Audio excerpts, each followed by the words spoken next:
Hello friends, welcome to my YouTube channel. My name is Amreen Munafri Rania. I am a student of SARS Institute of Management Studies MMS first year.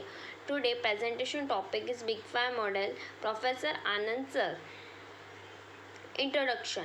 A Big five broad factors or dimensions of personality traits.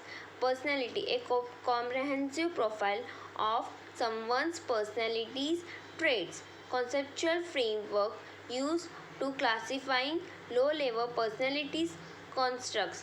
The most commonly accepted classification is the five factors model (FFM) developed by the Costa and McCarthy in 1992. Explanation of topic.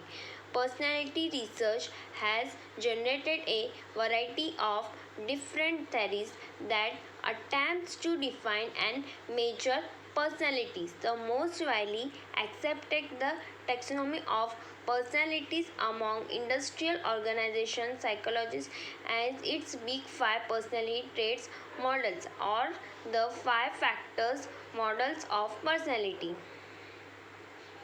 The five factors model break into five factors like agreeableness, conscientiousness, openness, stress tolerance, and extraversion.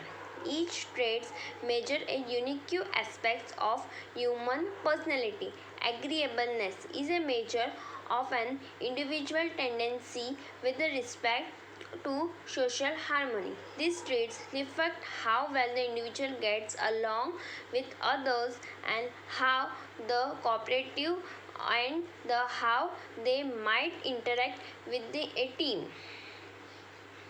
Conscientiousness is a measure of how careful, deliberate, self-disciplined, and organized individual is. Conscientiousness is often productivity of employee and particular in low-level position.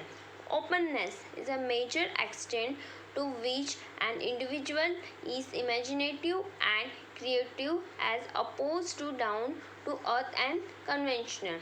Extraversion is a measure of how sociable, outgoing, and energetic an individual.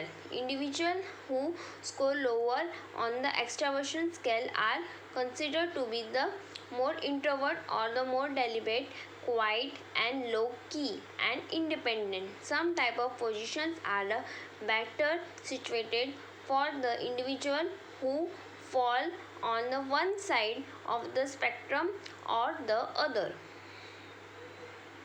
Where used in the field of psychology, the five dimensions and the Big Five are commonly used in the research and study of personality. For the several decades, these factors have been used to measure and develop a better understanding of individual difference in personality. Advantages. Most personality research currently use one form of the Big Five model, and the model is usefully categorized. It is useful for categorizing or profiling people. It appears to be universally applicable across cultures. Limitation. The Big Five are the five dimensions, not types. Personality traits are not fixed but can change over time. Quality. Personality assessment can't be done with short measures. Traits aren't complementary with one another. There are more to personality than the Big Five. Thank you for watching my YouTube channel.